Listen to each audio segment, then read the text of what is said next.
রব্বুল আলামিন বলেন আযকুর মা ইয়াতলা ফি বাইতিল্লাহি হিকমাতুন, হিকমতপূর্ণ কথাগুলো ঘরের ভেতরে তেলাওয়াত করবে যারা, হিকমতপূর্ণ কথা এই পৃথিবীতে সবচাইতে হিকমতপূর্ণ কথা হতে পারে কার?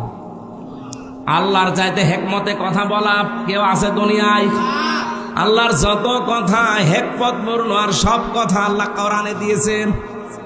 কি এত হিকমতের সহিত কথাগুলো সাজিয়েছেন, এত সূক্ষ্ম ভাবে। আপনি একটা আয়াত নিয়ে চিন্তা ভাবনা করে যদি পড়ে থাকেন, একটা আয়াতে আপনাকে জান্নাতে নিয়ে চলে যাবে। আল্লাহ বলেন যত রকমের ঘর আছে, ফি বুয়ুতিন, যত রকমের ঘর আছে সব ঘরের ভেতরে আমি আল্লাহর মা ইউতলা আলাইকুম, তাদের উপরে তারা যেন তেলাওয়াত করে আমি আল্লাহর আয়াতগুলো। ফি আয়াতিল্লাহ, তাদের ঘর বলতে এখানে শুধু যে ঘরে থাকি এই ঘর না, তাফসিরে আমি 8টা ঘরের নাম পেয়েছি। আপনি বাংলাদেশের দেখেন একটা একটা করে ধরে সরে সাজালে 8টা ঘরই আসবে। নিচের ঘর, ইউনিয়নের যে ঘর আছে, যেখানে তো ইউনিয়নবাসী তাদের কথাবার্তা নিয়ে সেখানে উপস্থাপন করে, ইউনিয়ন পরিষদ ঘর আছে না? এরপরে আপনি উপজেলা পরিষদে ঘর পাবেন, এরপরে আদালতে ঘর পাবেন জেলা শহরে। আদালতের ঘর আবার 2টা জেলায়, একটা হচ্ছে ম্যাজিস্ট্রেট কোর্ট আর একটা জজ কোর্ট। ম্যাজিস্ট্রেট কোর্টের জন্য আলাদা ঘর নেই, জজ কোর্টের জন্য। কথা বলছেন আমার? আপনি নিজের ব্যক্তিগত ঘর, ইউনিয়নের ঘর, উপজেলার ঘর, আদালতের ঘর। আদালতে তো 2 প্রকার বললাম। এরপর পৌরসভার ঘর, এরপরে মন্ত্রণালয়ের ঘর। প্রত্যেকটা মন্ত্রীর আলাদা আলাদা বিভাগ আছে, ঘর আছে। এরপরে সর্বোচ্চ ঘরের নাম হচ্ছে সংসদ। এটাও ঘর না? এই 8টা ঘরে যদি আল্লাহর আয়াতগুলো তেলাওয়াত হতো সকাল সন্ধ্যা, আর ওই আয়াতের উপরে যদি মেসেজ করে আমরা চলতে পারতাম, এই বাংলাদেশটাও মিনি জান্নাত হয়ে যেত। আল্লাহ পাক এইটাই জানিয়েছেন, আলাউলা দাফউল্লাহিন নাসা বিবাযিহিম বাযিন লাহুদ্দিমাতি সাওয়ামিউ ওয়া বিয়াউ ওয়া সালাওয়াতু ওয়া মাসাজিদু ইযকারু ফিহা ইসমুল্লাহি কাসীরা। এখানে বাংলা অর্থ শুনলে আপনি মনে করবেন আয়াত ভুল, আমিও মনে করেছিলাম, কিন্তু স্পেশাল কিছু অর্থ এখান থেকে বের করা লাগবে। ওয়ালাউলা দাফউল্লাহ, আল্লাহ যদি নিজে দাফা না করতেন, দাফা মানে প্রতিহত করা, ধ্বংস করা না, প্রতিহত করা, বাধার সৃষ্টি করা অথবা প্রতিবন্ধকতা সৃষ্টি করা, এরকম অর্থ হয় দাফা লাহুদ্দিমাতের। তাহলে ধ্বংস হয়ে যেত, শেষ হয়ে যেত। আল্লাহ যদি নিজে এটাকে প্রতিহত না করতেন, আল্লাহ যদি ভালো দিয়ে মন্দকে চাপা না দিতেন, অথবা ভালো দিয়ে মন্দের উপরে বিজয় না করতেন। 1 নম্বরের নাম দিয়েছিল মানুষের ভেতরে একে অন্যের দ্বারা যদি আমার আল্লাহ দাফা করে না রাখতেন, দমন করে না রাখতেন, নিচু করে না রাখতেন, দাবিয়ে না রাখতেন, কি হতো জানো? লাহুদ্দিমাত সাওয়ামিউ, সওমায়ের বহুবচন সাওয়ামি। এটা সংসার বিরাগী যারা এই বাংলাদেশে লালনের ফকিরের মাজারে যারা থাকে, চট্টগ্রামের মাছ ভান্ডারের মাজারে যারা পড়ে আছে, 8 রশির মাজারে যারা পড়ে আছে, মাজার কেন্দ্রিক জীবন যাপন যাদের, এরা আমরা মনে করি এরা সংসার বিরাগী, সংসার ত্যাগী। আল্লাহ বলেন এরা যেভাবে আল্লাহকে ডাকাডাকি করে, হ্যাঁ ওদের পদ্ধতি ভুল হতে পারে, ডাকে তো ওরা যেখানে বসে বসে ডাকে। আপনি লালনের মাজারে যান, যখন ওদের অনুষ্ঠান চলে, চুল একবার সামনে যায় একবার পেছনে যায়, কি জিকির! যদিও আল্লাহর নামের সাথে অন্য কাউকে ডেকে তারা শিরিক করে ফেলে, কিন্তু জিকির তো করছে। যার জিকির করুক, জিকির তো করছে সওয়াবের নিয়তেই, ভালোর নিয়তেই। আল্লাহ বলেন আমি এই সংসার বিরাগীদের ইবাদত খানা ওয়া বিয়াউন, বিউনের বহুবচন বিয়াউন, এটার বাংলা অর্থ গির্জা। গির্জাসমূহ রাখতাম না। সালাওয়াতুন খ্রিস্টানদের যে সমস্ত উপাসনালয় আছে ওই সমস্তগুলো রাখতাম না। মাসাজিদু আল্লাহর ঘর, মসজিদের বহু বচন মসজিদ, মাসাজিদ, মসজিদও থাকতো না। ইজকারু ফিহা ইসমুল্লাহি কাসীরা, যেখানে আল্লাহর উচ্চারণগুলো বেশি বেশি হয়, আল্লাহর নামের উচ্চারণ যেখানে বেশি বেশি করা হয়ে থাকে ওই জায়গাগুলো ঠিক থাকতো না, নষ্ট হয়ে যেত, ধ্বংস হয়ে যেত। যদি আল্লাহ এক পক্ষ থেকে আর এক পক্ষকে দাফন করে না দিতেন, দমিয়ে না রাখতেন, নিচু করে না রাখতেন। এর বাংলা অর্থ হচ্ছে যদি আল্লাহ ভালোর দ্বারা মন্দকে মাঝে মাঝে আঘাত না দিতেন তাহলে এই উপাসনালয়গুলো একটাও ঠিক থাকতো না। এই জন্য মাঝে মাঝে আল্লাহ পৃথিবীকে গরম করে দেয়। আপনি তামাম দুনিয়ার দিকে এই সিস্টেমটাই পাবেন। লামে তাকিদ নুনে সাকিলা, দুইটা গ্যারান্টি আছে আয়াতে। এই পৃথিবীতে কেউ যদি আল্লাহ পাককে সাহায্য করে মাস্ট বি সে যেন নিজেকে সাহায্য করলো। মাইয়াংসুরহু এহুর মারসা, তার নিজের দিকে।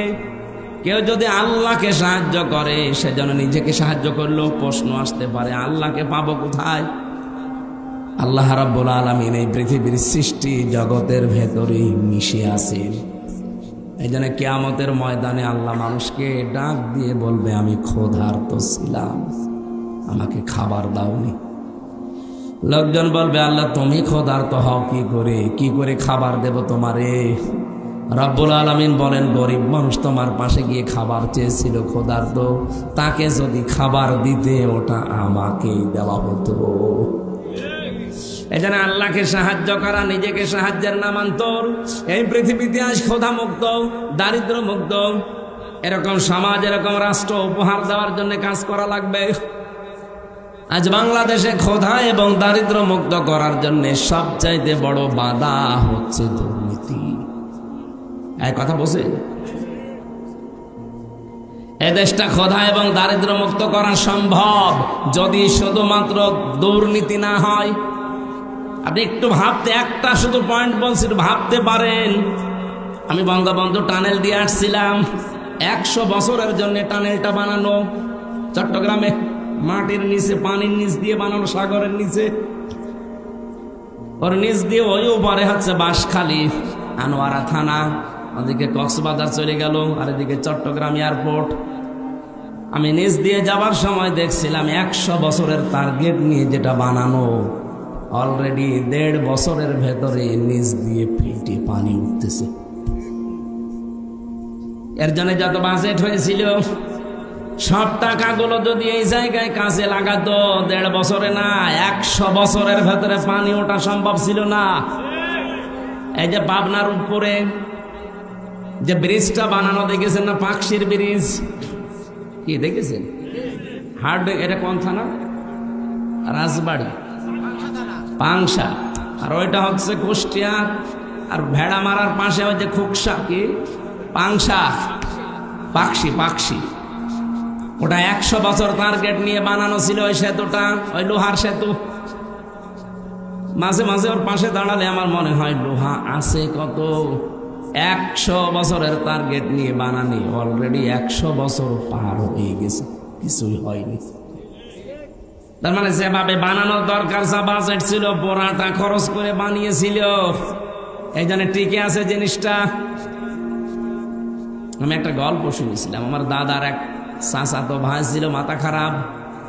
ও আমার দাদার কাছে বলছে, ভাই আমি পাকশির ব্রিজ দেখতে গিয়েছিলাম, মনে হচ্ছে 100 কেজি লোহায় আছে।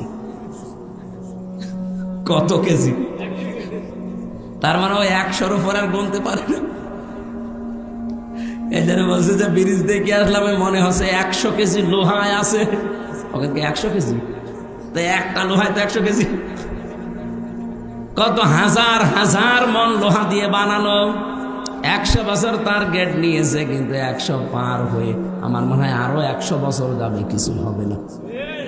আর বঙ্গবন্ধু টানেল তার বলা যাচ্ছে না, টানেল হয়ে গেছে। 1.5 বছরে পানি ওঠা আরম্ভ হয়েছে, এখন রিপেয়ারিং করছে এখন। পদ্মা সেতু নিয়ে হ্যাঁ কাজটা ভালো হয়েছে, বরিশাল খুলনা বিভাগ আর ঢাকার সাথে ভালো যোগাযোগ ব্যবস্থা হয়েছে। এখন সব রিপোর্ট পাওয়া যাচ্ছে এই সেতুটা যে টাকা দিয়ে বানানো হয়েছে ওই টাকা দিয়ে 4টা সেতু বানানো যায়। একটা সেতুর টাকা নাই শেষ, এখনো 3টা টেকুর সেতুর টাকা কই? সব আল্লাহর ওলিরা পাঠিয়েছে বিদেশে। এই জন্য 8 দিন হয়ে গেল জয় সজীব অজেদ জয় অলরেডি আমেরিকার ভিসা নিয়ে নাগরিকত্ব নিয়ে ওর ফর্ম পর্যন্ত পূরণ করে এখন ওই দেশের নাগরিক। এই দেশে আর ওর না আসলেও চলবে। আমি মালয়েশিয়া ছিলাম কিছুদিন আগে, সিঙ্গাপুরে। মালয়েশিয়াতে যে দোকানে গিয়েছিলাম, 4টা লোক কাজ করে এক দোকানে। এক লোক থাইল্যান্ডে বাড়ি, বাংলাদেশের যশোরের একজন আছে, পাকিস্তানের একজন, আর ভারতের 2জন। এই লোকগুলো ওখানে কাজ করছে। প্রত্যেকে তার নিজের দেশ থেকে ভিসা পাসপোর্ট করে গেছে। আমাদের দেশ থেকে যে গেছে যশোর থেকে, তার 8.5 লাখ টাকা খরচ। মাসে ইনকাম তার 1.5 লাখ টাকা মাসে, মনে করেন 1.5 লাখ। ও আর একটু বেশি বলেছিল, আমি 1.5 লাখই ধরলাম। ওর পাশের চেয়ারে বসে বসে যে দর্জির কাজ করে, কাপড় চোপড় সেলাই করে, ওর পাশে যে আছে সে, তার বাড়ি হচ্ছে পাকিস্তানে। তার খরচ হয়েছে 2,20,000 টাকা। তারও ইনকাম মাসে ওই 1.5 লাখ। এর পাশে দেখলাম 2জন সেলাই করছে, তাদেরও মাসে 1.5 লাখ টাকা। তাদের খরচ হয়েছে 1,20,000। এর পাশে একজন থাইল্যান্ডের আছে, সেও কাজ করছে, তার খরচ হয়েছে আসতে 30,000 টাকা বাংলাদেশের টাকায়। পাশের রাষ্ট্র তো 30,000 টাকা খরচ, ইনকাম হচ্ছে 1.5 লাখ। এই যে 5 জনের হিসাব বললাম, 5 জনেরই প্রতি মাসে এই দোকান থেকে ইনকাম, কাপড় চোপড় সেলাই করে 1.5 লাখ করে। কিন্তু খরচের তালিকা মিলান তো, 8.5 লাখ একজনের, 1,20,000 একজনের, 2,20,000 একজনের, 30,000 একজনের। খরচ তো প্রত্যেকের আকাশ পাতাল হয়ে গেছে, কিন্তু উপায় সমান। আমি জিজ্ঞাসা করলাম এই টাকাগুলো, এত টাকা লাগে? ভারত পাকিস্তান আমরা তো পাশাপাশি, থাইল্যান্ড সেটা দূরে আছে, ওটা মেনে নিলাম, ঠিক আছে। কিন্তু পাশাপাশি থাকতে আমাদের কোথায় 8.5 লাখ আর কোথায় 2,20,000, 1,20,000, এত কেন? আমাদের ওই 2,20,000, 1,20,000 হয়ে যায়, তো বাকি টাকা হাসিনার বোন রেহেনা নেয়। আর ওই যে দরবেশ, ওই দাড়িয়ালা দরবেশ সালমান এফ রহমান আর জয়, এই 3 জন মিলে আল্লাহর ওলিরা ভাগ পায়। শুধু মালয়েশিয়া 257টা দেশ আছে বিশ্বে। যত দেশে যত জায়গায় মানুষ, এই দেশ থেকে প্রায় 1 কোটির উপরে মানুষ থাকে। সব টাকা পয়সা একেবারে চোখ বন্ধ করে থাকলেও তাদের অ্যাকাউন্টে চলে যায়। বলেন সুবহানাল্লাহ। আপনি সুবহানাল্লাহ বলেন। আপনি চিন্তা করতে পারেন? এই জন্য বলছি দেশটা দাঁড়িয়ে যাবে, কোনো অসুবিধা নেই। এদেশের মানুষ মানুষ না, এটা মানব সম্পদ। শুধুমাত্র দুর্নীতি বন্ধ করা লাগবে। এই জন্য আল্লাহকে সাহায্য করা, এখন আল্লাহর আইনগুলো জমিনে কায়েম করার মাধ্যমে, যে আল্লাহর আইনে জমিনে কায়েম করার জন্য চেষ্টা চালাবে, সে যেন লিখে নেয় যে আমি নিজেকেই নিজে সাহায্য করছি। আলা ইয়ানসুরান্নাল্লাহু মাইয়ানসুরুহু ইন্নাল্লাহা লাকাবিয়্যুন আজিজ। অবশ্যই আমি আল্লাহ লাকাবিয়্যুন আজিজ দিয়েছেন। কবিয়্যুন আজিজ দিলেও হয়ে যেত, মহাপরিক্রমশালী এবং শক্তিমান। আল্লাযীনা ইম্মাক্কান্নাহুম ফিল আরদি আকামুস সালাহ। বৃষ্টি জোরে চলছে নাকি? জান্নাতের মানুষ ফেরেশতা যারা বলছে না এরা জাহান্নামে নিতে দেব না, এটা তওবা করার জন্য বাড়ি থেকে বের হয়েছিল।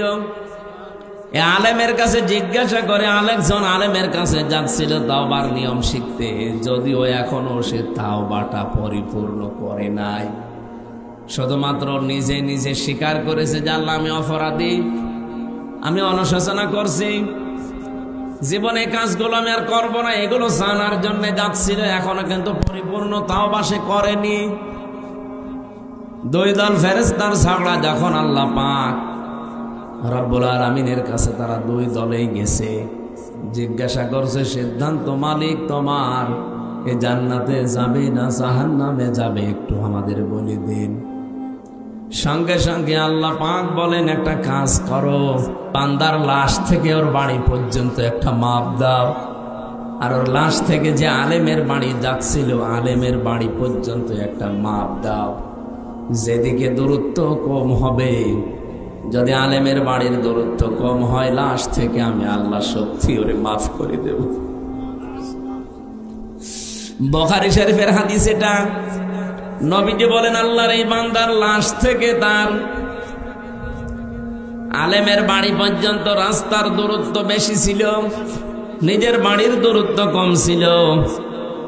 এরপরেও মহান রব্বুল ইজ্জাত ওয়াল জালাল মাটিকে আদেশ দিলেন, মাটির ভেতরে ভূমিকম্প তৈরি হয়ে গেল, লাশকে আমার আল্লাহ আষাঢ় দিয়ে আলেমের বাড়ির দিকে কমপক্ষে 2.5 হাত পর্যন্ত এগিয়ে দিয়েছে।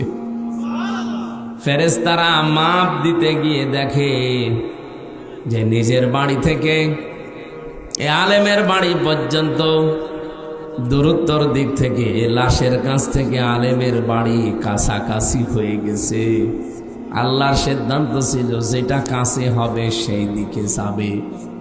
রব্বুল আলামিন শুধু তার তাওবা করার নিয়ত ছিল, পরিপূর্ণ করতে পারে নাই, তারপরও আল্লাহ তাকে মাফ করে জান্নাত দিয়ে দিয়েছে।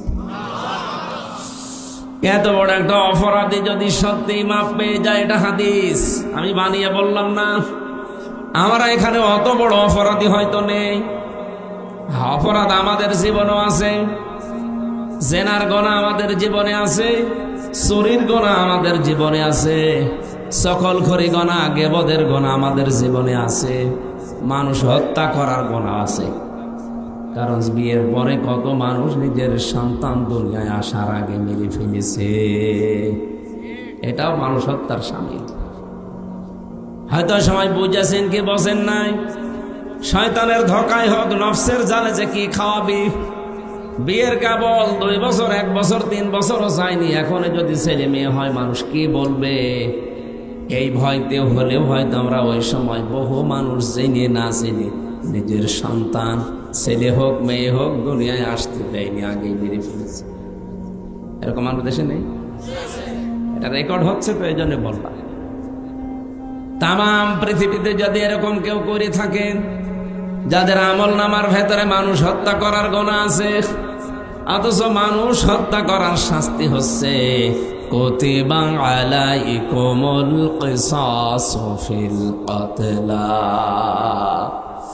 কেউ যদি কোনো মানুষকে মেরে ফেলে, তার প্রথম শাস্তি হচ্ছে তাকে মেরে ফেলা লাগবে। এই যে যা করে করুক না কেন ভাই, থাক, এ হবে না। আপনি নিজে দাঁড়িয়ে থাকেন তো।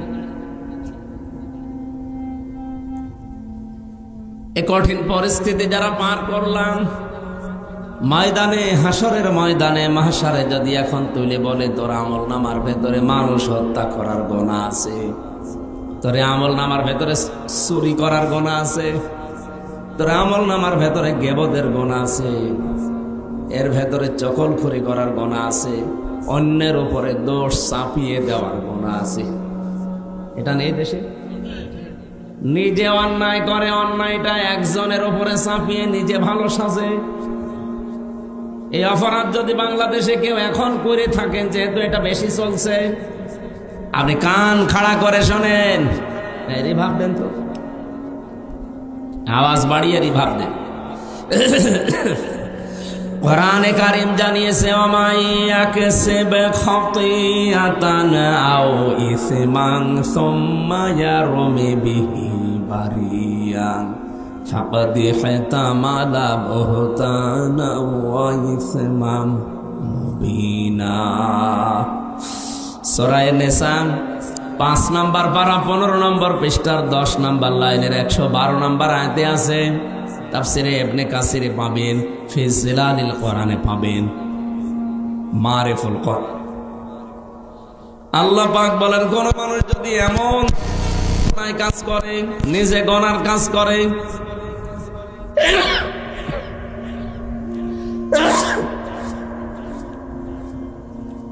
নিজে মানবতা বিরোধী কোন কাজে আঞ্জাম দেয়, আর কাজটা যখন হয়ে যায় তখন একটা ভালো মানুষ নিরপরাধ মানুষের উপরে দোষটা চাপিয়ে দিয়ে নিজেকে ভালো সাজায়, মানুষের কাছে বলে যে এই কাজ আমার দ্বারা হয়নি। আল্লাহ তাআলা বলেন দুনিয়ার কেউ যদি নাও বোঝে ফাকাদ ইহতামালা বুহতানা ওয়া ইসমান মুবিনা, সে যেন প্রকাশ্য পাপের বোঝা বহন করে নিয়ে বেড়াচ্ছে। আর রাজবাড়ীবাসী আয়াত থেকে কি পেলেন আপনি বলেন তো? কোন নিরপরাধ মানুষের উপরে যদি কি সত্যি কোনো অপরাধ আপনি চাপিয়ে দেন, যে বিষয়ে সে জ্ঞান রাখে না, জানেও না ওই বিষয়টা, আপনি লিখে নিতে পারেন কোরআনের আয়াত, আমি তো 100% বিশ্বাস করি মাস্ট বি ওই অপরাধ দুনিয়ায় আল্লাহ আপনাকে দিয়ে করাবে, এরপরে আপনার মরণ।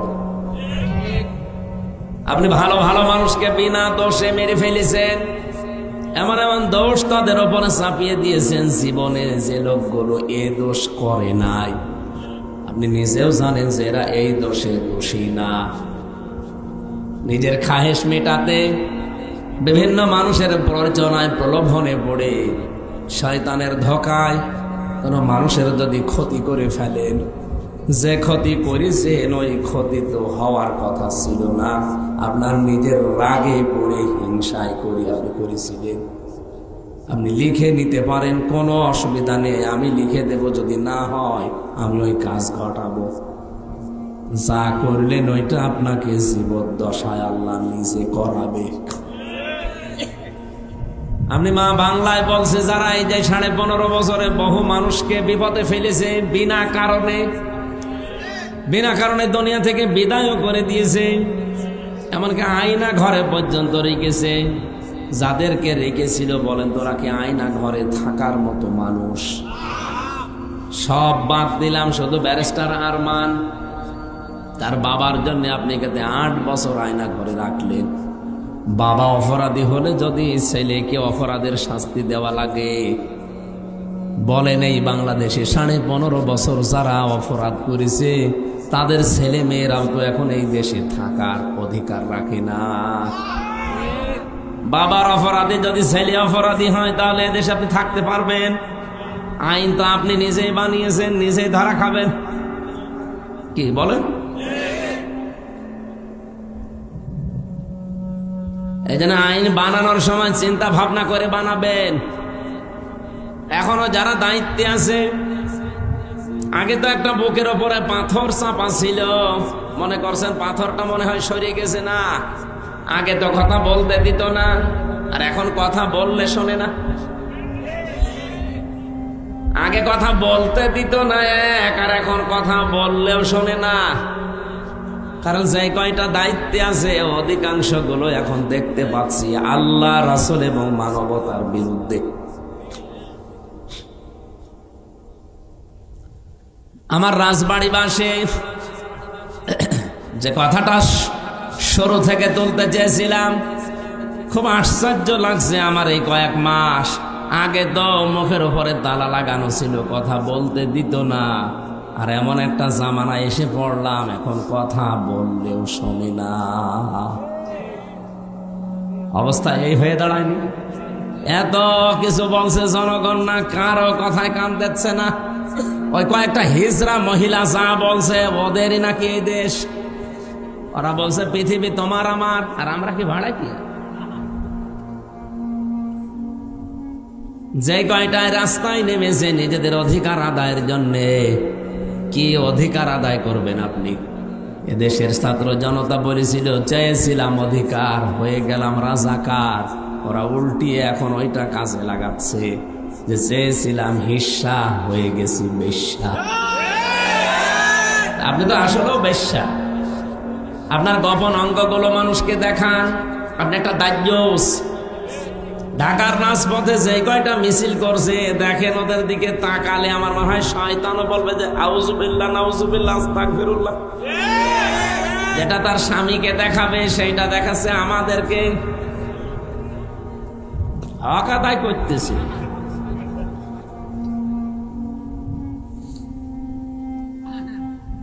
আশা করবো এগুলো বন্ধ হওয়া দরকার। এদের পেছনে রাঘব বোয়ালরা আছে, এদের জীবনও সাহস হইতো না। মিছিল 8-10 জন 15-20 জন বের করে, মানুষ চাই কয়জন, তার চাইতে মিডিয়া বেশি। কোথায় পায় এরা? এসব ভাড়া করা বিশ্বের মোড়লদেরকে দেখাতে চায় যে আমরা নারী অধিকার আদায়ের পক্ষে। এর নাম নারীর অধিকার।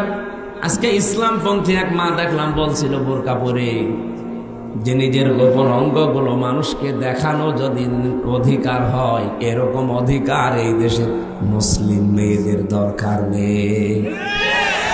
যারা ওগুলো করছেন এরা এই দেশের মেয়ে না। আমি যে মিছিলটা দেখলাম সামনে শুধু 2 জন বাংলাদেশের মেয়ে লোক, বাকি অধিকাংশ কলকাতা থেকে ভাড়া করা।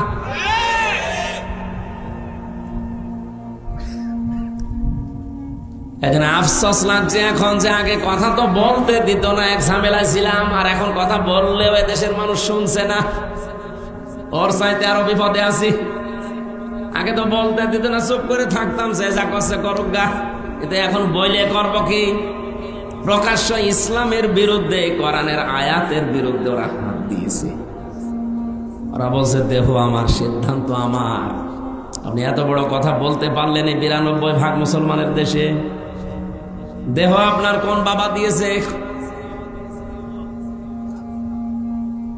কোরআনে কারীম জানিয়েছে এই দেহের মালিক শুধুমাত্র আল্লাহ। বাবা শুধু বিছানায় ছিল, এতটুকুই শেষ, তাদের আর দায়িত্ব নেই।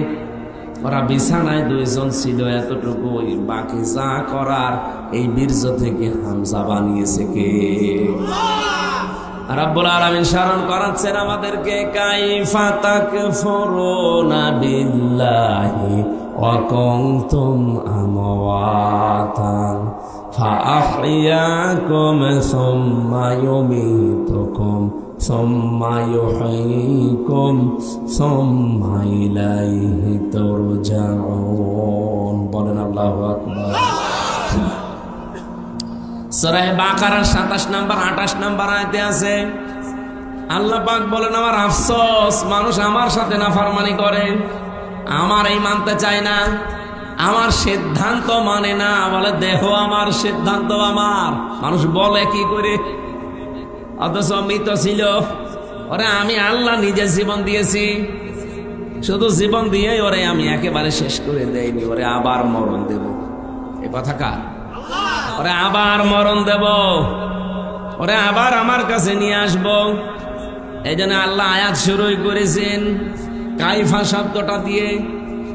বালাগাত মানতে আমরা যারা পড়ি, পড়ায় যারা বসি, দেখবেন বালাগাত মানতে গিয়ে কিছু কিছু শব্দ পাওয়া যায়, কোন সেন্টেন্সের আগে যদি আসে বাংলা অর্থ দাঁড়ায় কখনোই হবে না। এই জন্য সে কথায় খুব স্বল্প সময় বলতে চাই, নিজে অপরাধ করবেন। আর নিরপরাধ মানুষ, অজ্ঞাত মানুষ যে বিষয় এসে জানে না, এরকম একটা দোষ তার উপরে চাপিয়ে তাকে দুনিয়ার সামনে কালার করে দেবেন। আপনি লিখে নিতে পারেন ওই গোনা আপনাকে দিয়ে আল্লাহ দুনিয়ায় করাবেই। এই কথা বলেন না কেন? পাবনার আটঘরিয়ার উদ্দেশ্যে বলছি, যেটা রেকর্ড হচ্ছে তামাম দুনিয়া যায়। কোরআন শরীফে যারা আগুন দিয়েছেন, যেই দিয়েছেন সে দুর্বৃত্ত, সে সন্ত্রাসী, সে শয়তান। কোন মানব সন্তান কোরআনে আগুন দিতে পারে? যারা দিয়েছেন আপনি তো জানেন যে কে দিয়েছে। যেই হোক, যে দলের লোক হোক, তাকে আমি তাওবা করার আহ্বান জানাই। আর ও যদি তাওবা না করে, ওই রকম মানুষকে কেউ যদি সাপোর্ট করে, ও যেমন কাফের। কোরআনে আগুন দিয়ে আপনি সাপোর্ট করে, আপনিও কাফের। এরকম কোন মানুষের জানাজা পড়া জায়েজ আছে? মাটিতে দেওয়া জায়েজ আছে? পরে কবরেও দেওয়া যাবে না, জানাজাও দেওয়া যাবে না। দেবেন কোথায়? শ্মশানে।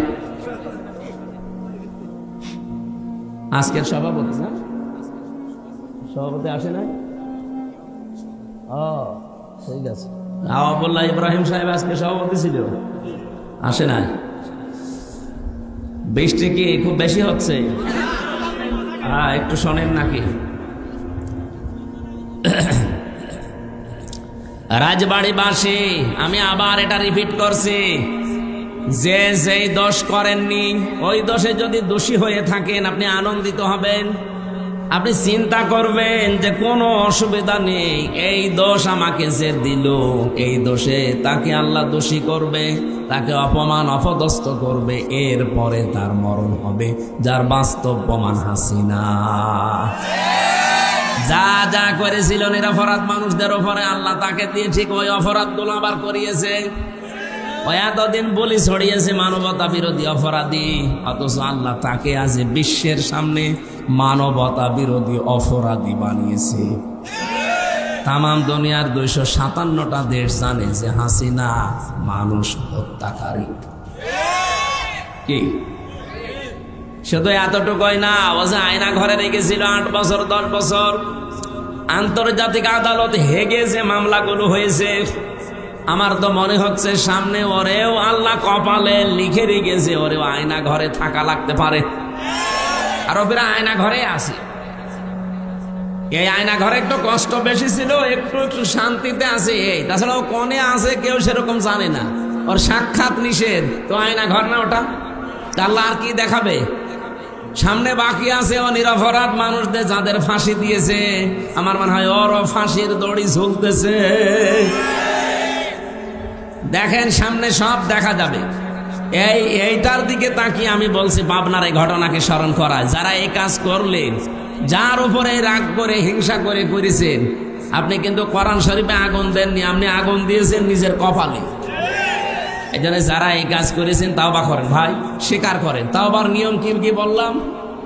প্রথমে স্বীকার করা। প্রথমে কি? এখন স্বীকার করবেন কার কাছে? না না, স্বীকার করবেন অপরাধ যার কাছে, স্বীকার তার কাছে। আপনি যার কাছে দোষ করেছেন তার কাছে স্বীকার করবেন। পাবনার এই অফিসে 150 কোরআনে যারা আগুন লাগিয়েছেন, এই অফিসের মালিক যারা, তাদের কাছে স্বীকার করবেন। যদি ওই অফিসের লোকজনই আগুন দিয়ে থাকে, তারা নিজেরাই জাতির সামনে বলবেন যে আমরা এই কাজ করেছি। ওরা যদি না করে অন্য কেউ করে থাকে, কোন দুর্বৃত্ত যেই হোক, তার জাতির সামনে বলা লাগবে যে আমি করেছি। এটা যদি না করেও শুধু আস্তাগফিরুল্লাহ পড়ে, ওর আস্তাগফিরুল্লাহ হবে না। কি কথা বলে না কেন? এরকম বহু আস্তাগফিরুল্লাহ পড়া মানুষ আমি পেয়েছি। জেলখানা এক ওসি পেয়েছিলাম আস্তাগফিরুল্লাহ পড়ে। হুজুরের নির্বাচনের আগে আমি বাইরে ছিলাম, রাত 12টার পর থেকে ভোট কাটা আরম্ভ করেছিলাম। যত ভোট পাঁচি কেটেছি, ফজরের আজান দিলে সব বাক্সগুলো জায়গা মতো পাঠিয়ে দিয়েছি। এরপরে গোসল করে ওযু করে নামাজ পড়ে বললাম আস্তাগফিরুল্লাহ। আমার এই তাও বাকি হয়েছে না, কারণ আপনি তো আল্লাহর কাছে দোষ করেননি, আপনি মানুষের অধিকার নষ্ট করেছেন। এটা হকুল্লাহ না, এটা হকুল ইবাদ। আল্লাহর হক নষ্ট করলে আল্লাহ ইচ্ছা করলে মাফ করতে পারে, শাস্তিও দিতে পারে ওনার ইচ্ছা। কিন্তু হকুল ইবাদ, বান্দার হক যদি কেউ নষ্ট করে থাকে, ওটা আগে তার কাছে স্বীকার করা লাগবে। আর যে হক নষ্ট করেছেন, হককে ফেরত দেওয়া লাগবে। বলেন তো আপনি এই হক ফেরত দেবেন কি করে? এই ওসির 8 বছর জেল, ও জেল থেকে বের হয়ে দেখবে যে যাদের হক আমি নষ্ট করেছিলাম, অনেক ভোটার মরে গেছে। বলেন বলেন, ও তার কাছে মাপ চাবে কি করে? সে তো মরে গেছে। আপনি বলেন নিজের দিকে তাকিয়ে আর ওই ওসির দিকে তাকিয়েও কি মাপ পাবে জীবনে? মাপ পাবে কি করে? কারণ ও আল্লাহর কাছে মাপ চাইলেও তো হবে না, কারণ ও আল্লাহর কাছে দোষ করে নাই, ও দোষ করেছে ওই 3 লাখ 3.5 লাখ ভোটারের কাছে। এই 3.5 লাখ ভোটার, কত মানুষ তো 8 বছরে মরে যাবে। কি করে আপনি জেল থেকে তাদের বের হয়ে পাবেন? তার মানে আপনি কপালে আগুন লাগিয়েছেন। আমি যে তাওবারে 3টা নিয়ম এমনি এমনি বলি নাই। আমরা দেশের মানুষ অনেকেই মনে করি সবই আল্লাহর কাছে। আল্লাহর কাছে মানে অপরাধ যার কাছে, স্বীকার করবেন তার কাছে। সুতরাং পাবনায় কোরআনে আগুন যার কারণে দিয়েছেন, যে দিয়েছেন সে তো জানেন যে আমি দিয়েছি। তার উচিত হবে জনসম্মুখে এসে, অথবা ওই অফিসের মালিক যারা, তাদের কাছে যে বলা যে ভাই আমি মাফ চাই, আমি অপরাধ করেছিলাম, এতগুলো কোরআন পড়িয়ে ফেলেছি, আমি আবার 150 কোরআন কিনে দেব। 1 নাম্বার। 2 নাম্বারে সে যেন রাত দিন 24 ঘন্টা অনুশোচনা করে, অনুতপ্ত হয়। 3 নম্বরে আমি জীবনে আর এরকম কোরআন বিরোধী কোনো কাজ করব না, জীবনের মতো ফিরে আসলাম। এর নাম হচ্ছে তাওবা। এই তাওবার জন্য আল্লাহ আহ্বান জানিয়েছেন, যারা এরকম তাওবা করবে তাদের ওই ডাকাতের মতো আল্লাহ মাফ করে দেবে। ও শুধু একটু নড়াচড়া দিয়েছিল, ওর এই নড়াচড়া দেখে যদি আল্লাহ জমিনকে ভূমিকম্প দিয়ে ওর লাশকে একটা আষাঢ় দিয়ে সামনের দিকে এগিয়ে দিতে পারে। আজ আমাদের মনটা দরকার, ভেতরের অবস্থা কি এটা আপনি জানেন আর আমি নিজে জানি। সুতরাং মন পাল্টান, যার কাছে যে দোষ করেছেন, অপরাধ করেছেন, তার কাছে স্বীকার করে অনুশোচনা করেন, অনুতপ্ত হন।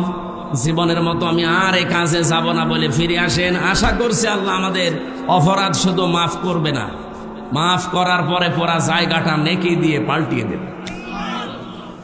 দরুদ আর সালাম পড়ে আমাদের নির্ধারিত যে আয়াত পড়লাম সূরা হজ 39, 40, 41 নম্বর আয়াত।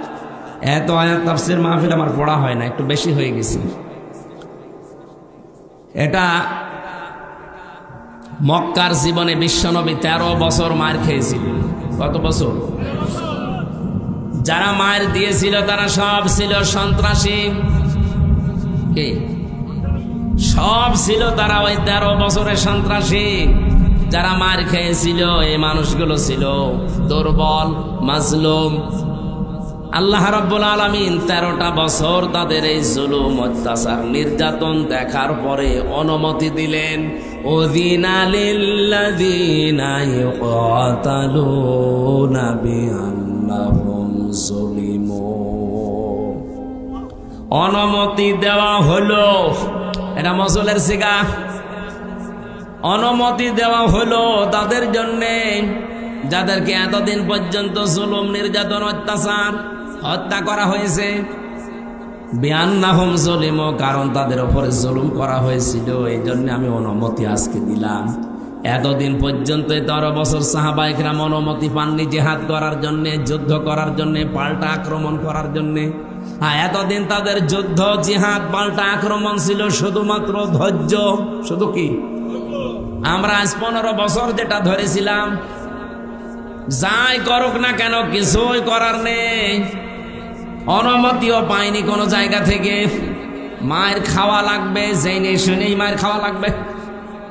ভালো মানুষ বাড়ি থেকে ধরে নিয়ে জেলখানায় আটক করে, আবার বাড়ি থেকে টাকা নিলে ছেড়ে দেয়।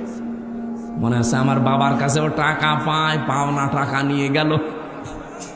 এরকম রাজবাড়ি হয়নি? যারা এই কাজে ছিলেন আপনি নিজেকে নিজে প্রশ্ন করেন। এরকম হাজার হাজার অপরাধ দুনিয়ায় আপনার আছে, কিন্তু আমরা কিচ্ছু বলতে পারি না, কারণ আমাদের হাত বাঁধা।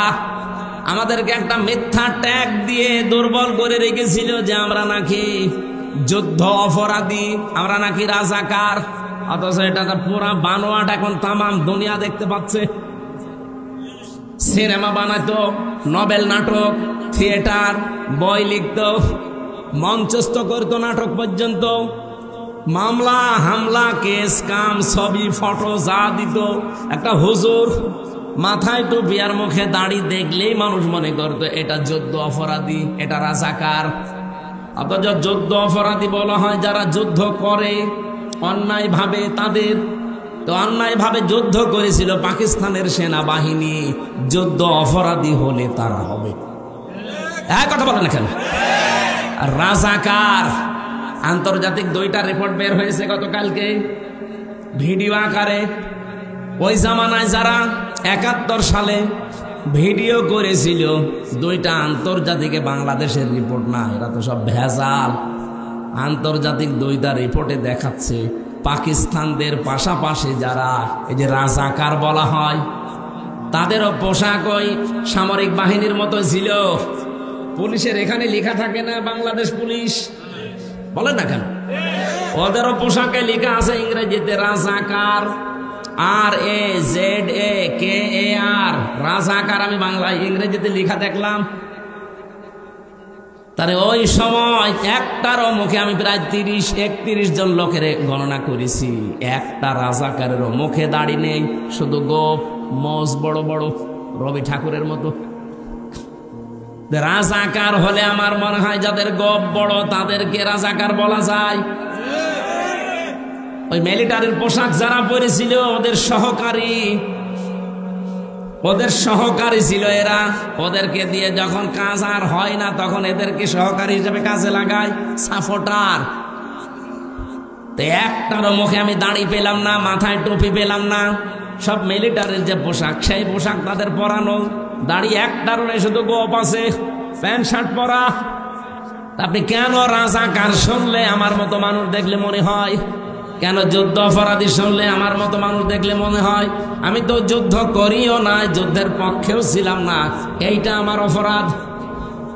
এখন পৃথিবীর মানুষ, বাংলাদেশ তো অলরেডি টের পেয়ে গেছে যে কেন ওই সময় আমরা পাকিস্তানের পক্ষে ছিলাম, ভারতের বিপক্ষে ছিলাম। আজ সারা বাংলাদেশ যেমন, আপনি ছোট মানুষকে জিজ্ঞাসা করেন কালকে হয়েছে, ওরে যদি বলেন তুমি কোন পন্থী, ওই একবারে বলবে আমি পাকিস্তানের পন্থী। ও জীবনেও ভারতপন্থী বলবে না, কারণ ভারত আল্লাহর ঘর ভেঙে দিচ্ছে।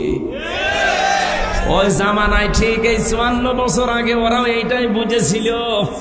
আমরা 54 বছর পরে যেটা টের পাচ্ছি, ওরা ওই সময় ওটা আগেই বুঝেছিল। আমরা পক্ষ নিয়ে করব কি? এই মাতাল জাতিটা, এই পৃথিবীর নিকৃষ্ট জাতি, এই মুশরিকরা, ওরা যা সাপোর্ট করছে, ওরা যদি 5 টাকা সাহায্য করে 15 টাকা খাবে। এই জন্য হয়তো চুপ ছিল, কিছু বলে নাই। আর তাদের উপরে দোষ চাপিয়ে এতদিন পর্যন্ত কালার তো করেছেনি, আবার এখনো পর্যন্ত কালার করার চেষ্টায় আছে।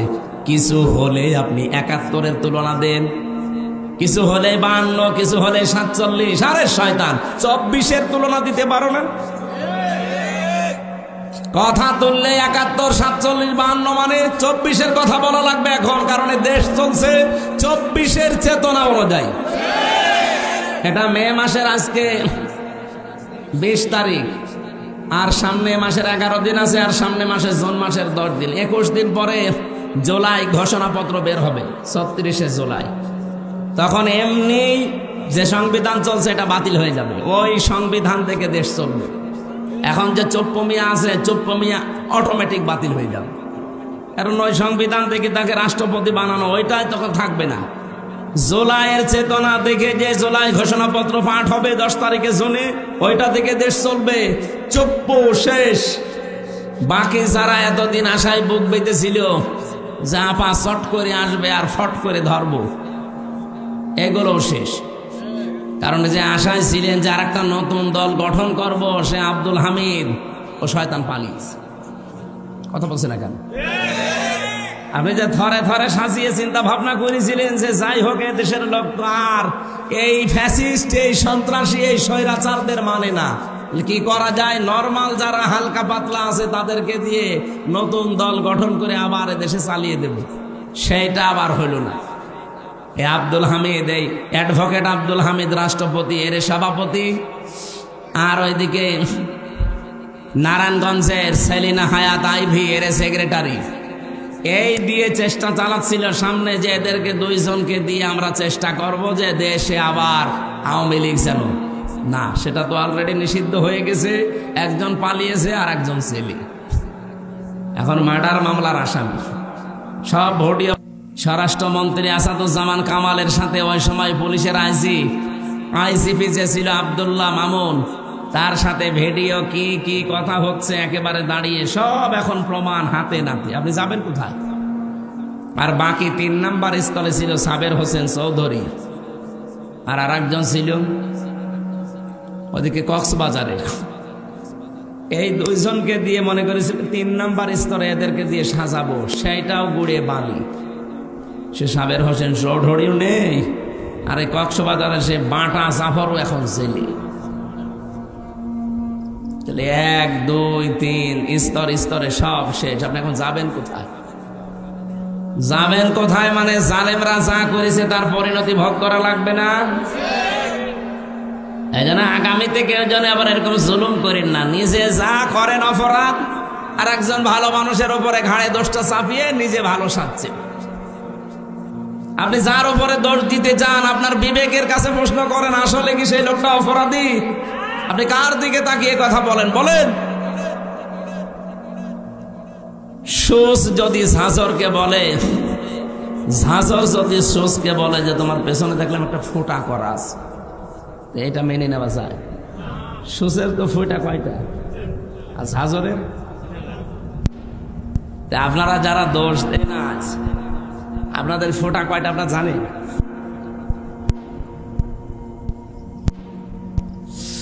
রাজবাড়িবাসী 13 বছর মার খাওয়ার পরে যেহেতু শুধুমাত্র একটা অস্ত্র ছিল যে ধৈর্য, এই শেষ, আর কিছু করা যাবে না। আমরা এই 15 বছরে তাই পেলাম, ধৈর্য, আর কিছু নেই। ঠিক আমার মনে হয় 13 বছর পরে যেমন উসিনা অনুমতি দেওয়া হয়েছিল, আমাদেরও 15 বছর পরে এখন আমরা অনুমতি পেয়ে গেছি।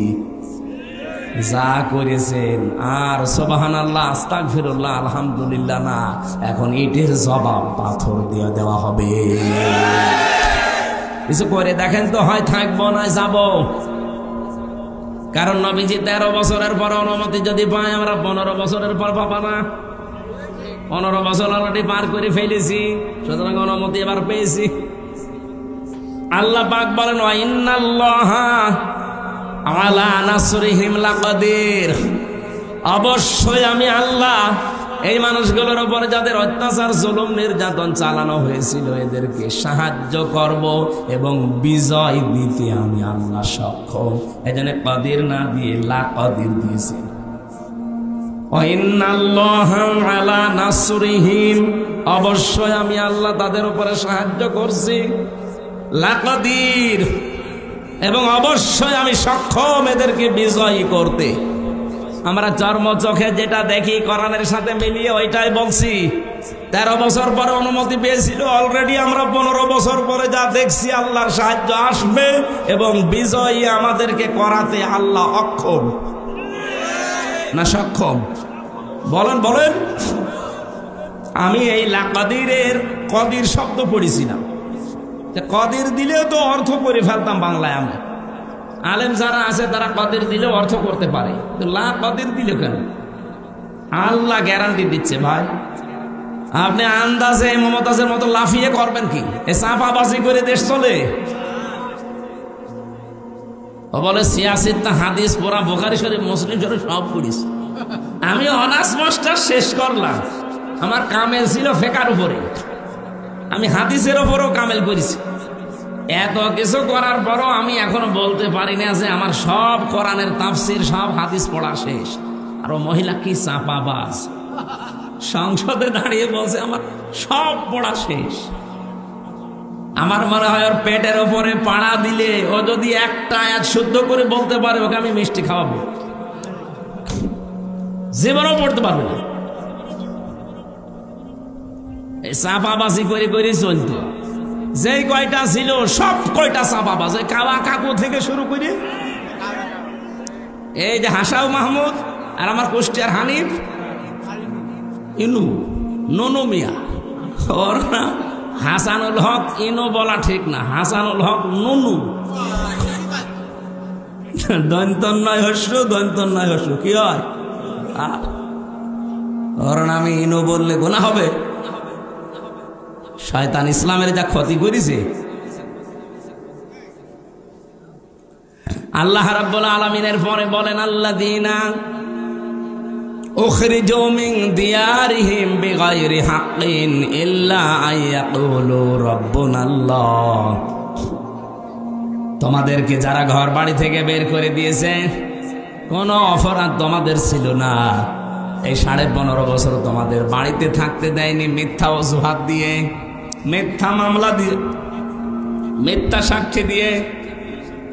একটাই মাত্র অপরাধ তোমাদের ছিল, আইয়াকুলু রাব্বুনাল্লাহ, তোমরা বলতে যে আমাদের রব, আমাদের আইনদাতা কে? এই বাংলাদেশে আজও যারা বলে আমাদের আইনদাতা শুধুমাত্র আল্লাহ, তারাই বাতিলের টার্গেট।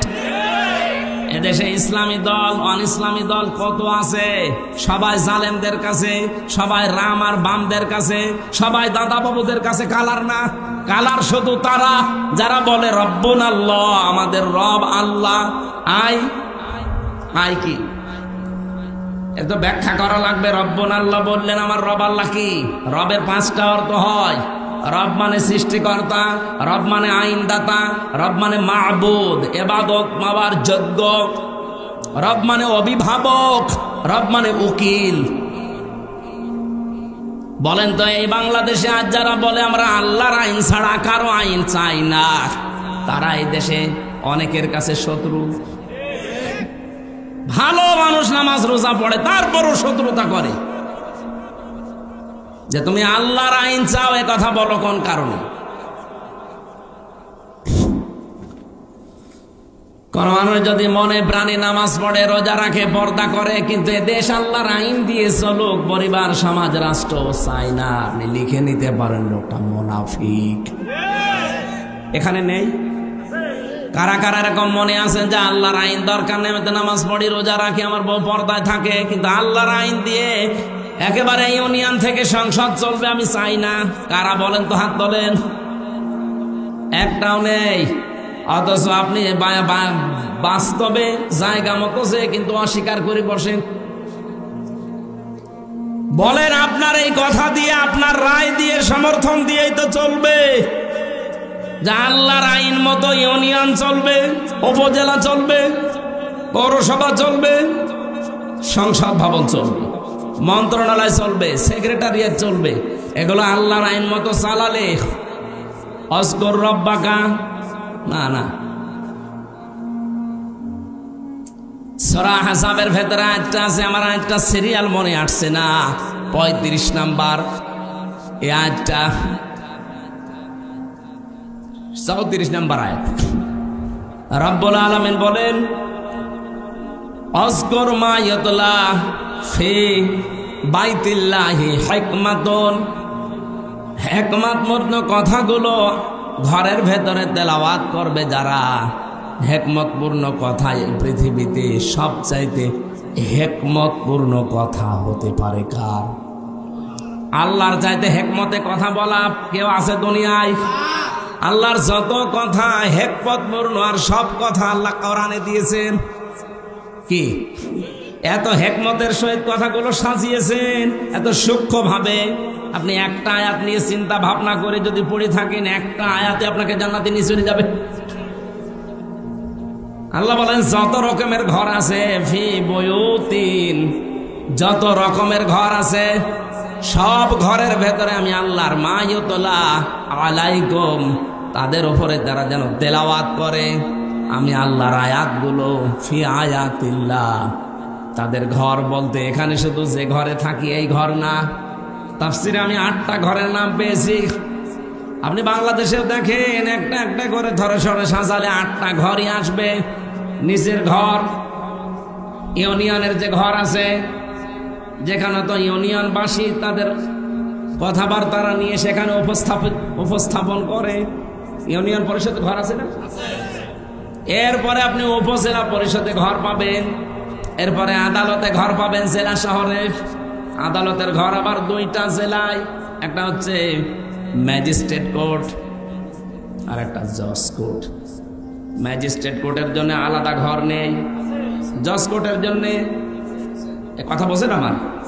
আপনি নিজের ব্যক্তিগত ঘর, ইউনিয়নের ঘর, উপজেলার ঘর, আদালতের ঘর। আদালতে তো 2 প্রকার বললাম।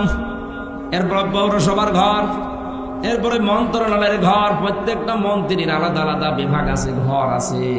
এরপরে সর্বোচ্চ ঘরের নাম হচ্ছে সংসদ। এটাও ঘর না? এই 8টা ঘরে যদি আল্লাহর আয়াতগুলো তেলাওয়াত হতো সকাল সন্ধ্যা, আর ওই আয়াতের উপরে যদি মেসেজ করে আমরা চলতে পারতাম, এই বাংলাদেশটাও মিনি জান্নাত হয়ে যেত।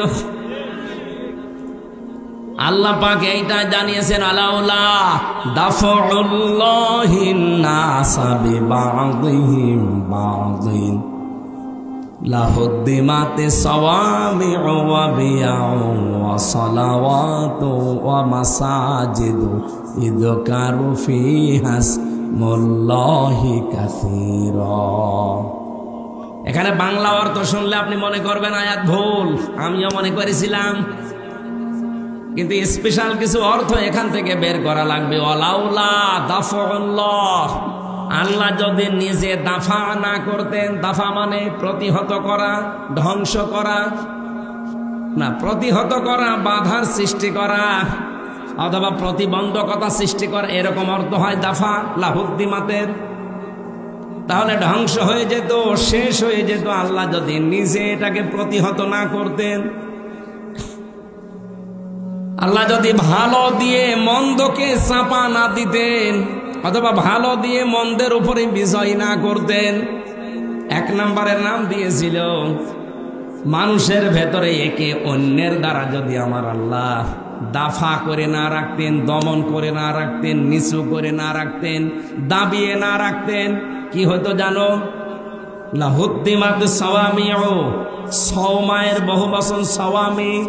এটা সংসার বিরাগী যারা এই বাংলাদেশে লালনের ফকিরের মাজারে যারা থাকে, চট্টগ্রামের মাছ ভান্ডারের মাজারে যারা পড়ে আছে, আটরশির মাজারে যারা পড়ে আছে, মাজার কেন্দ্রিক জীবন যাপন যাদের, এরা আমরা মনে করি এরা সংসার বিরাগী, সংসার ত্যাগী। আল্লাহ বলেন এরা যেভাবে আল্লাহকে ডাকাডাকি করে, হ্যাঁ ওদের পদ্ধতি ভুল হতে পারে, ডাকে তো ওরা যেখানে বসে বসে ডাকে। আপনি লালনের মাজারে যান, যখন ওদের অনুষ্ঠান চলে, চুল একবার সামনে যায় একবার পেছনে যায়, কি জিকির! যদিও আল্লাহর নামের সাথে অন্য কাউকে ডেকে তারা শিরিক করে ফেলে, কিন্তু জিকির তো করছে। যার জিকির করুক, জিকির তো করছে সওয়াবের নিয়তে, ভালোর নিয়তে।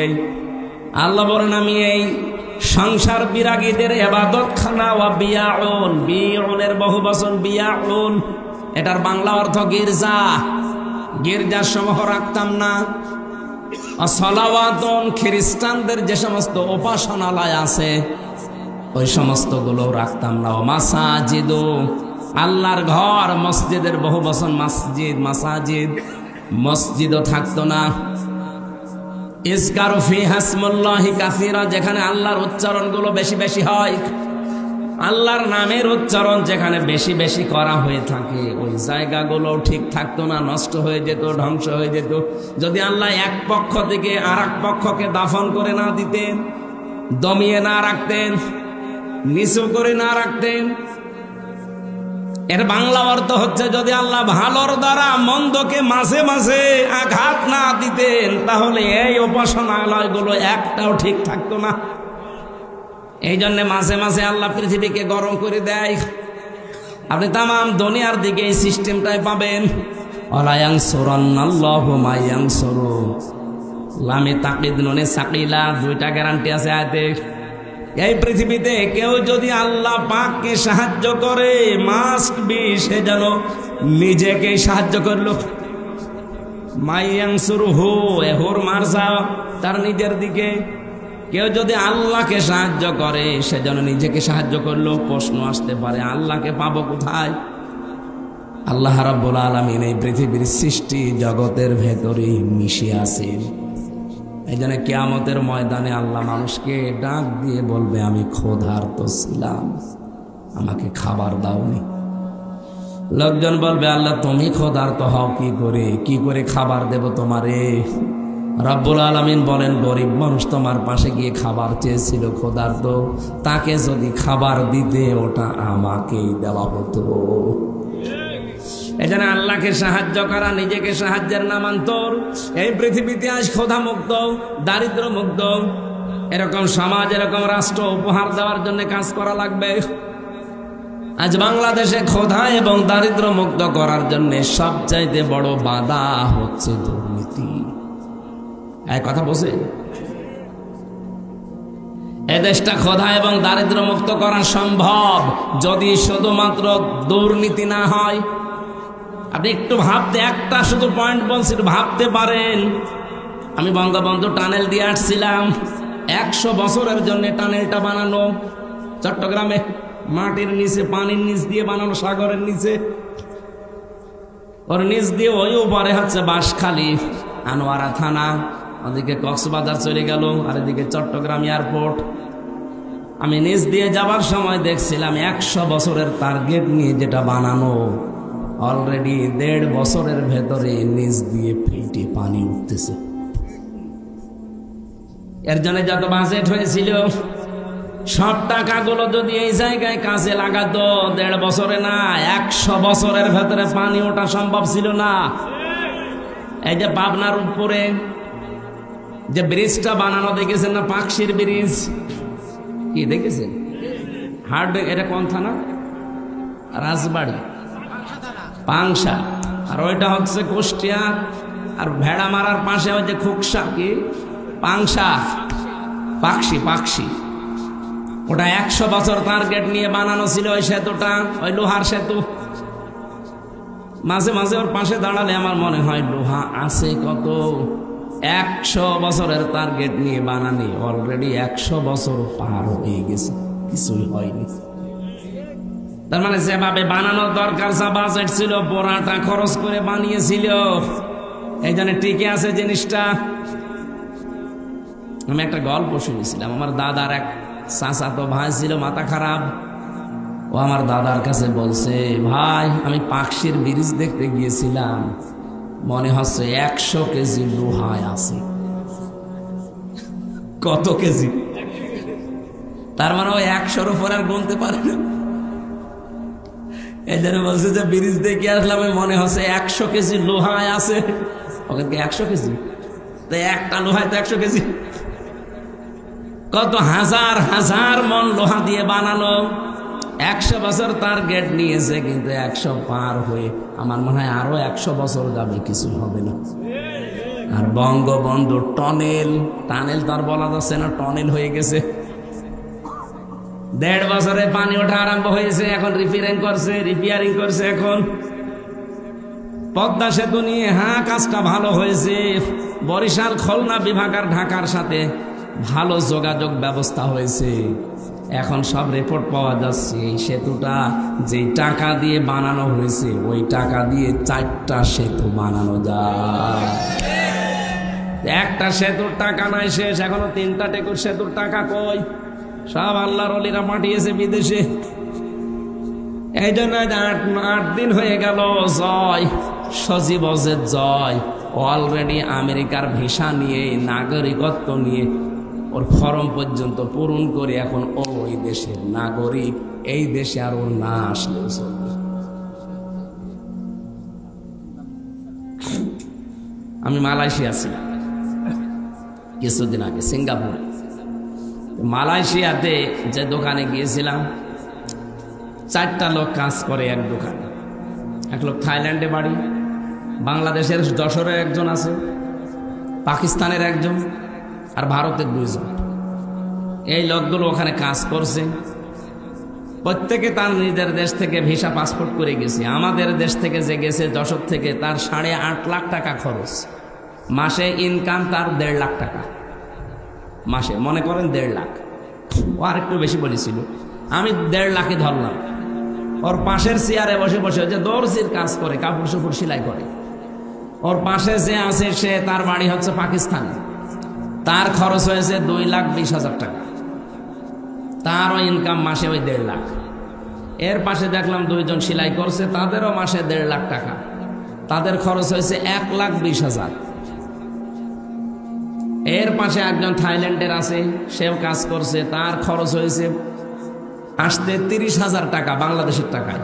পাশের রাষ্ট্র তো 30,000 টাকা খরচ, ইনকাম হচ্ছে 1.5 লাখ। এই যে 5 জনের হিসাব বললাম, 5 জনেরই প্রতি মাসে এই দোকান থেকে ইনকাম, কাপড় চোপড় সেলাই করে 1.5 লাখ করে। কিন্তু খরচের তালিকা মিলান তো, 8.5 লাখ একজনের, 1,20,000 একজনের, 2,20,000 একজনের, 30,000 একজনের। খরচ তো প্রত্যেকের আকাশ পাতাল হয়ে গেছে, কিন্তু উপায় সমান। আমি জিজ্ঞাসা করলাম, এই টাকাগুলো, এত টাকা লাগে? ভারত, পাকিস্তান, আমরা তো পাশাপাশি। থাইল্যান্ড সেটা দূরে আছে, ওটা মেনে নিলাম, ঠিক আছে। কিন্তু পাশাপাশি থাকতে আমাদের কোথায় 8.5 লাখ আর কোথায় 2,20,000, 1,20,000? এত কেন? আচ্ছা, আমাদের ওই 2,20,000, 1,20,000 হয়ে যায়, তো বাকি টাকা হাসিনার বোন রেহেনা নেয়। আর ওই যে দরবেশ, ওই দাড়িওয়ালা দরবেশ সালমান এফ রহমান আর জয়, এই 3 জন মিলে আল্লাহর ওলিরা ভাগ পায়। শুধু মালয়েশিয়া 257টা দেশ আছে বিশ্বে, যত দেশে যত জায়গায় মানুষ, এই দেশ থেকে প্রায় 1 কোটির উপরে মানুষ থাকে, সব টাকা পয়সা একেবারে চোখ বন্ধ করে থাকলেও তাদের অ্যাকাউন্টে চলে যায়। বলেন সুবহানাল্লাহ। আপনি সুবহানাল্লাহ বলেন। আপনি চিন্তা করতে পারেন? এই জন্য বলছি দেশটা দাঁড়িয়ে যাবে, কোনো অসুবিধা নেই। এদেশের মানুষ মানুষ না, এটা মানব সম্পদ। শুধুমাত্র দুর্নীতি বন্ধ করা লাগবে। এই জন্য আল্লাহকে সাহায্য করা, এখন আল্লাহর আইনগুলো জমিনে কায়েম করার মাধ্যমে, যে আল্লাহর আইনে জমিনে কায়েম করার জন্য চেষ্টা চালাবে, সে যেন লিখে নেয় যে আমি নিজেকেই নিজে সাহায্য করছি। আলা ইয়ানসুরান্নাল্লাহু মা ইয়ানসুরুহু ইন্নাল্লাহা লাকাবিয়্যুন আজিজ। অবশ্যই আমি আল্লাহ লাকাবিয়্যুন আজিজ দিয়েছেন। কাবিয়্যুন আজিজ দিলেও হয়ে যেত, মহাপরিক্রমশালী এবং